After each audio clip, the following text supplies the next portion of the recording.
sedikit informasi kepada teman-teman mungkin yang ingin tahu lokasinya di mana dan kejadiannya kapan dan siapa saja yang memukuli dan siapa saja yang melakukan tindakan kekerasan itu. Misalkan kejadiannya Yesus mati dan mereka menganggap bahwa dia menebus dosa untuk mereka masuk surga, dan siapa saja yang beragama Kristen pasti dijamin masuk surga.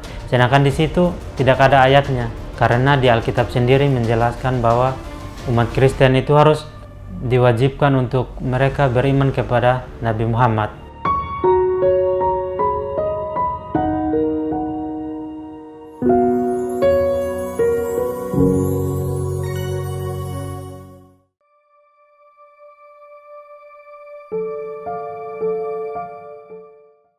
Assalamualaikum warahmatullahi wabarakatuh.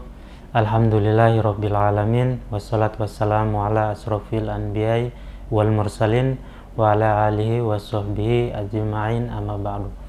Yang pertama-tama, marilah kita panjatkan puji dan syukur kita kehadirat Allah Subhanahu wa taala yang mana telah memberikan kepada kita semua nikmat iman, nikmat sehat walafiat, dan juga nikmat waktu dan kesempatan untuk melaksanakan semua aktivitas kita. Tak lupa juga kita bersalawat kepada baginda Nabi kita, yaitu baginda Nabi Muhammad SAW, dan juga keluarganya. Semoga kelak kita semua mendapatkan syafaatnya di yaumil akhir nanti. Amin amin ya robbal alamin. Baik sahabat Wakaf TV, pada kesempatan kali ini saya akan mereaction beberapa komentar dari video sebelumnya dari teman-teman sahabat Wakaf TV. Komentar, kita langsung saja ke komentar yang pertama. Komentar yang pertama berasal dari Bapak Zangkung Susen 2184. Sen, kamu dipukuli orang-orang, lapor polisi dong, kena pasal 351. Baik. Komentar ini menurut saya sangat bagus, karena ini memang perlu saya sedikit jelaskan bahwa pada saat itu saya kondisinya sebagai tersangka atau sebagai orang yang melakukan bersalah ya. Kalau mau dibilang seorang yang tersangka itu dia tidak bisa untuk melapori ke polisi walaupun dia dipukulin ataupun dia mau dibunuh ataupun segala macam itu, karena dia adalah penyebab dari semua itu. Dan saya bisa dipukulin dan saya bisa terima semua itu karena saya merasa bahwa saya salah. Dan memang saya sendiri pun juga sudah mengakui kepada teman-teman semua dan kepada keluarga, dan bahkan saya sudah membuat surat pertanyaan waktu itu di kantor polisi bahwa saya tidak akan mengulangi kesalahan itu. Kalau seandainya saya melakukan kesalahan itu lagi, maka konsekuensinya saya akan dipenjarakan dan benar-benar dipenjarakan. Dan kenapa saya nggak lapor polisi? Karena pada saat itu saya melakukan sebuah kesalahan yang dimana bisa disebut bahwa kasus ini adalah kasus penistaan agama. Dan bahkan setelah saya dipukulin, saya dari keluarga sendiri pun tidak melapor ke polisi karena saya sebagai tersangka, dan itu wajar, bagi saya wajar untuk dipukulin ataupun mau diapakan sama masyarakat, wajar karena sebagai tersangka. Dan yang kedua itu kenapa saya tidak lapor ke polisi. Assalamualaikum sahabat wakaf, berwakaf di BWA mudah loh. Cukup menggunakan handphone sahabat saja. Caranya, buka browser di handphone sahabat, lalu klik www.bwa.id. Scroll ke bawah, pilih salah satu program yang ada di BWA, lalu klik dan pilih donasi. Mudah kan? Ingat wakaf, ingat BWA. karena mereka sudah melaporkan saya ke kantor polisi duluan. Yang kedua di situ, mereka sudah datang membawa polisi dan juga ada beberapa tentara untuk mengamankan. Karena pada saat itu kondisi dan situasinya sangat dikhawatirkan nanti akan terjadi apa-apa kepada saya, sehingga ada yang melapor ke kantor polisi untuk menangani kasus ini. Mungkin seperti itu. Oke, langsung saja kita ke komentar yang kedua. Dari Ibu Linar Selana 766. Mana nggak ada bekasnya, berdarah katanya. Kasihan deh, lo disuruh ngibul. Oke, baik teman-teman. Jadi kenapa nggak ada bekasnya? Karena saya habis dipukulin dan tiap hari kena air wudhu terus kan, mau mandi segala macam, terus mau sholat harus kena air, dan kemudian bekas itu pun juga nggak lama, cuman bengkak terus keluar darah dan bisa hilang, dan itu nggak mustahil untuk hilang, dan itu bagi saya biasa aja sih, saya nggak pernah ngibul. Oke, mungkin kayak gitu. Langsung ke komentar yang berikutnya. Dari Bapak Benny Min Bos 2159. Hahaha, cerita paling lucu dalam sejarah dunia. Dari judulnya ini hoax atau fitnah. Kristen gak pernah diajarkan seperti yang diceritakan. Saya juga belum pernah dengar cerita di NTT seperti itu. Harus dilaporkan dari NTT. Mana biar dilaporkan saja siapa yang menyerang dia karena mualaf atau keluar dari Kristen. Baik. Yang pertama, untuk mencari tahu apa cerita ini harus perlu adanya penelusuran di lokasi yang dimana kejadian ini terjadi, itu yang pertama. Dan sedikit informasi kepada teman-teman mungkin yang ingin tahu lokasinya di mana dan kejadiannya kapan dan siapa saja yang memukuli dan siapa saja yang melakukan tindakan kekerasan itu mungkin sedikit saya privasi karena sejauh ini kami sudah berteman baik sama mereka. Saya sudah berkomunikasi baik dengan mereka dan bahkan saya sendiri pun sudah memaafkan mereka karena mereka semua itu sudah saya anggap seperti saudara karena mereka itu teman-teman saya juga.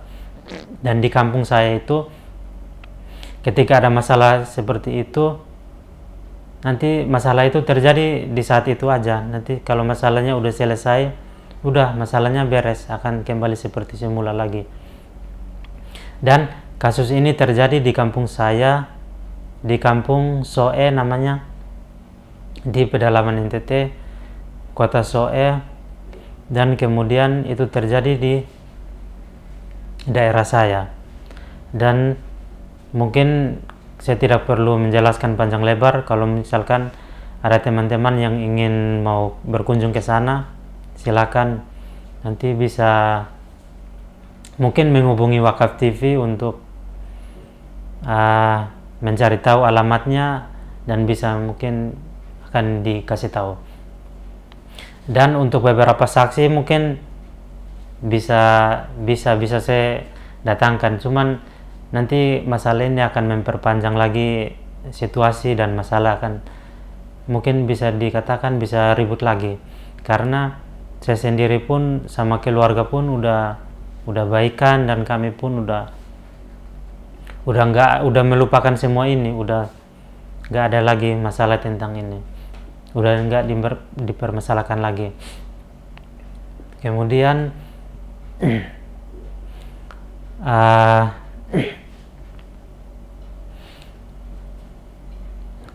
kalau seperti yang dikatakan dari Mas Benny Min Bos, ada bahwa memang di Kristen tidak pernah diajarkan seperti itu, karena memang agama Kristen adalah ajaran yang kasih. Memang benar, dan saya sendiri pun tidak pernah menyangkal itu. Memang di Kristen itu tidak pernah mengajarkan hal-hal seperti itu. Tetapi hal itu akan bisa mereka lakukan kalau agama mereka dihina-hina dan Tuhan mereka dilecehkan dan sebagainya yang berkaitan dengan agama. Dan itu sangat sensitif untuk orang NTT dan pedalaman NTT. Mereka bisa gak akan memandang siapa kamu, gak akan memandang mau keluarga atau siapapun itu.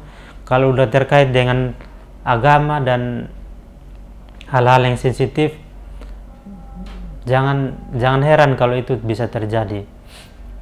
Dan saya sendiri pun pernah melakukan itu, dan itu yang saya alamin. Makanya saya sudah berjanji untuk tidak mengulanginya lagi gitu.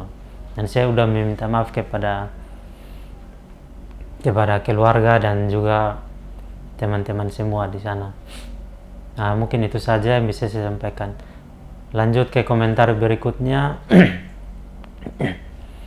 Dari user T7BS. Nah, itulah. Di Kristen ada kepastian masuk surga, ada ayatnya. Di Al-Quran tolong sebutkan di ayat mana ada kepastian masuk surga. Lagian di Kristen pengajaran kasih dan mengampuni, mendoakan musuh. Di Islam itu mana ada pengajaran begitu. Kalau bisa bunuhlah musuh yang menghina Allah dan Nabi Muhammad.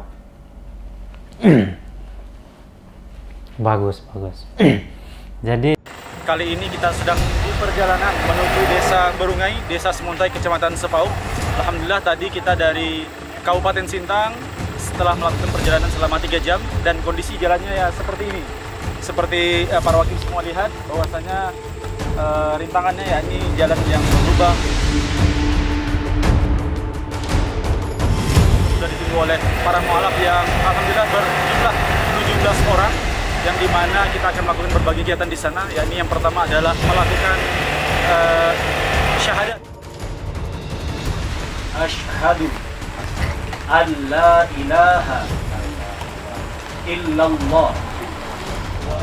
Melakukan sunatan massal untuk para mualaf tadi. Kemudian kita akan melakukan pembagian zakat.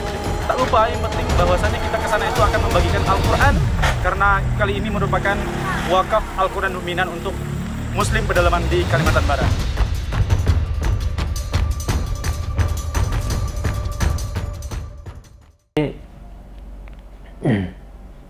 Kalau misalkan ini komentar seperti ini sebenarnya mengandung unsur gesekan antara agama. Kalau saya pandang mungkin seperti apa ya, tapi nggak apa-apa, akan sedikit saya menjawab.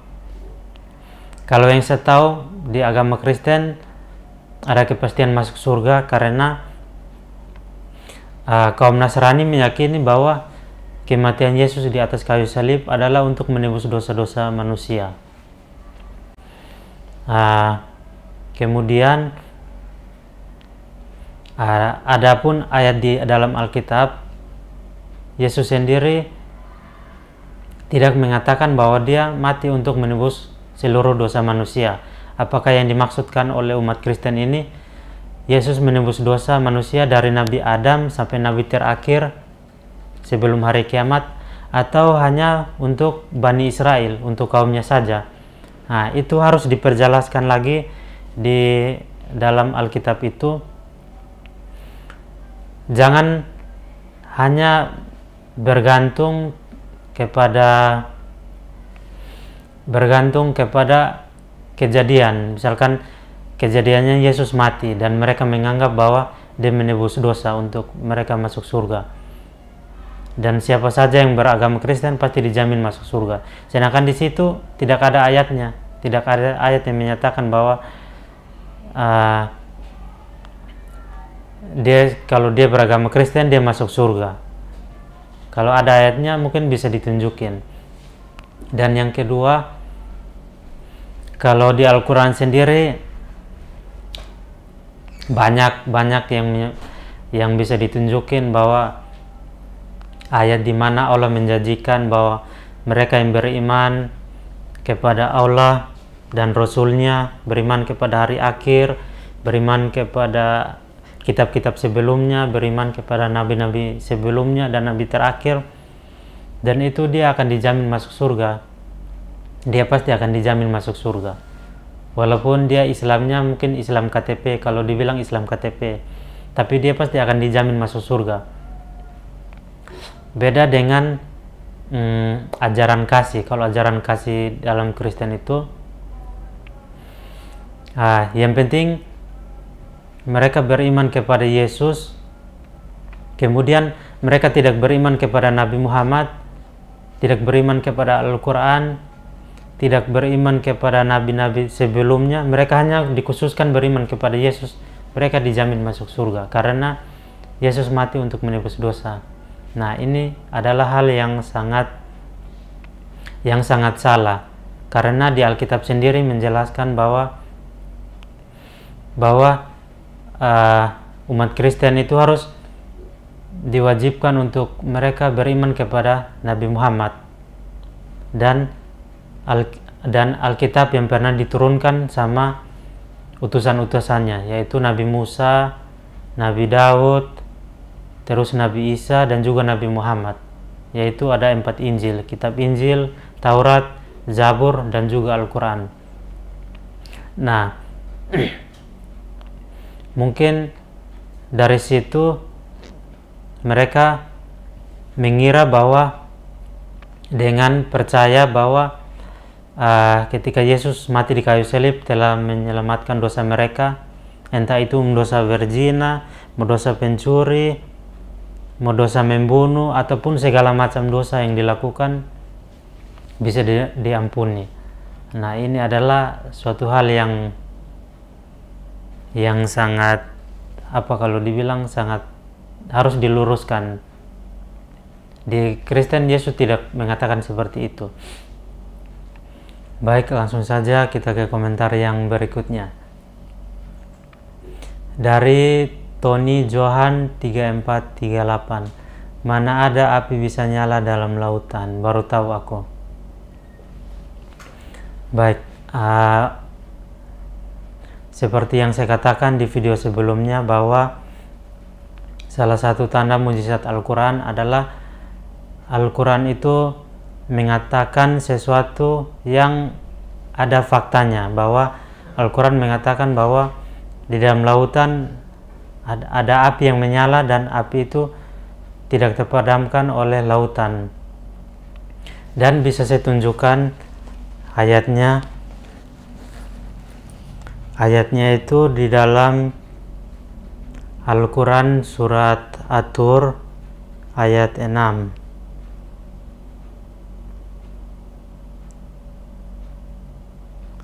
Yang bunyinya A'udzubillahi minasyaitonirrajim, Bismillahirrahmanirrahim, wal bahril masjur, yang artinya dan laut yang di dalam tanahnya ada api.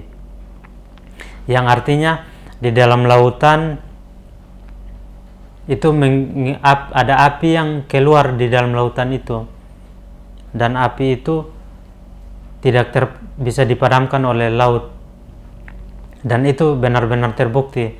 Dan mungkin saya bisa menunjukkan ada beberapa foto ilmiah yang menunjukkan bahwa ada api di dalam lautan. Mungkin bisa saya tunjukkan. Nah, ini adalah foto temuan di mana mereka menemukan bahwa di dalam lautan itu adalah api. Dan sebelum penemuan ini Al-Quran sudah menjelaskan, sebelum mereka menemukan foto ini, Al-Quran sudah menjelaskan jauh-jauh hari. Dan ini adalah salah satu tanda mujizat Al-Quran yang buat saya jadi kagum dan benar-benar yakin pada saat itu. Mungkin bisa saya bacakan. Asal mula ditemukannya api dalam laut. Ini dijelaskan dalam buku Miracles of Al-Quran dan As-Sunnah. Dijelaskan bahwa setelah Perang Dunia II, para ilmuwan menjelajahi samudra dalam lautan mencari bahan-bahan mineral yang cadangannya hampir habis. Mereka terkejut menemukan bahwa banyak pegunungan vulkanik terbentang di seluruh lautan sepanjang ribuan kilometer yang mereka sebut sebagai pegunungan bawah laut. Dengan mempelajari bentengan pegunungan bawah laut, jelas bahwa gunung-gunung tersebut berbentuk akibat dari letusan-letusan dahsyat gunung berapi. Pada kedalaman 1 mil di bawah laut, leher letusan gunung api bisa meleleh keluar dan memanas hingga menyemburkan abu-abu vulkanik. Fenomena ini bisa terjadi di seluruh lautan. Gunung-gunung api di dasar samudra jumlahnya lebih banyak dan lebih aktif dibandingkan dengan gunung-gunung api di atas daratan. Gunung api tersebut terbentang di sepanjang dasar samudra.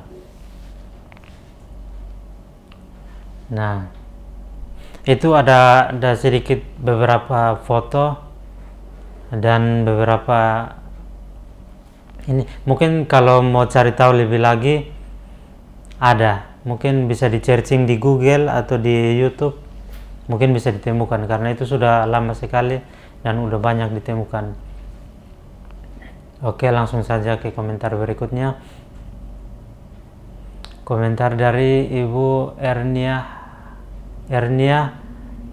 Hamad 5672. Inilah amal jariah buat si Arif yang akan terus mengalir sampai hari kiamat. Sampai di hadapan Allah akan bersaksi. Abdurrahman kelihatan banget sifat tawadunya. Masya Allah, amin amin. Amin buat Ibu Ernia. Semoga Abdurrahman doakan juga, semoga Ibu selalu diberikan kesehatan, keistiqomahan, dan juga kesehatan sehat walafiat sampai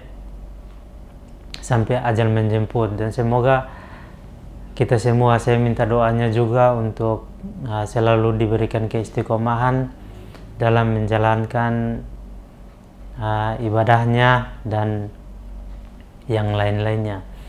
Terima kasih buat Ibu Ernia Ahmad, terima kasih banyak. Salam dari saya untuk Ibu dan juga keluarganya. Semoga dalam lindungan Allah Subhanahu wa Ta'ala. Amin. Oke, lanjut ke komentar yang berikutnya dari Hans Charles 9061. Assalamualaikum, kalau bisa cari jejak di mana Mas Arifnya dan ajak podcast lagi sama beliau bareng Bang Abdurrahman, pasti seru. Kalau untuk si Arif sih, kalau untuk diajak podcast mungkin lebih seru. Kalau menurut saya sih lebih mantap ya kalau ada Arif. Soalnya Arifnya lagi lagi di kampung, dia bukan lagi di Jakarta, karena untuk ongkos dari sana ke sini naik pesawatnya lumayan mahal, dan untuk waktunya pun juga mungkin beliau sibuk karena ini jaga warung ibunya, lagi dagang juga di pasar, jadi itu mungkin nggak bisa ditinggalin. Dan saya sendiri pun sering komunikasi sama beliau, sama si Arif ini untuk kayak mau syuting gitu, dan hanya kondisinya saja yang mungkin belum bisa. Dan insya Allah nanti bulan Desember kalau Allah mengizinkan, mungkin saya akan liburan pulang ke kampung, dan mungkin saya bisa ngobrol sama si Arif ini untuk cerita-cerita, dan mungkin saya bisa buatkan suatu video mungkin insya Allah. Mungkin lanjut ke komentar yang berikutnya. Kita lanjut ke komentar yang berikutnya dari Ibu Nuri. Semoga istiqomah dalam Islam. Amin. Masya Allah, doa yang sama juga buat Ibu Nuri. Semoga istiqomah juga senantiasa dalam iman Islamnya. Allah berikan lindungan dan keselamatan hingga ajal menjemput. Amin, amin ya rabbal alamin. Terima kasih untuk Ibu Nur. Terima kasih.